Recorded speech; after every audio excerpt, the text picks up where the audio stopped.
One of the ones that I'm working on now, and I've been working on for a while, is one of the main things I'm interested in is state sponsorship of terrorism.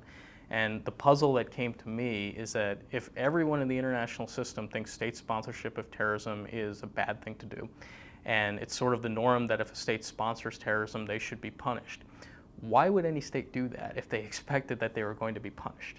Right, so through a game theoretic model, what I was able to sort of figure out is that those states that we think are sponsors, the Irans of the world, the Saddam Hussein's Iraq of the world, they have no incentive to actually sponsor terrorism because they know they're going to be punished and they know people will hold them accountable.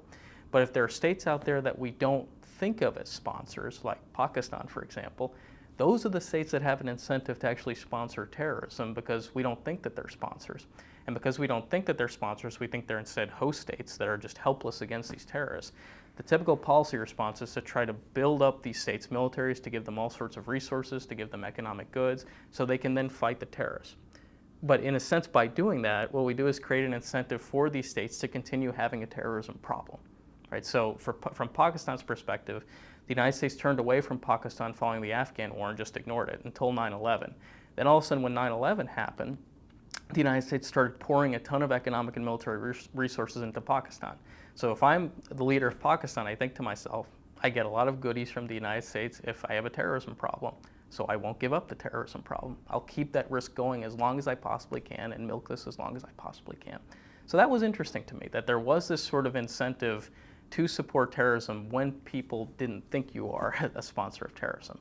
When people think you are a sponsor of terrorism, you have every incentive you can possibly do to say you're not, to say this isn't something you do.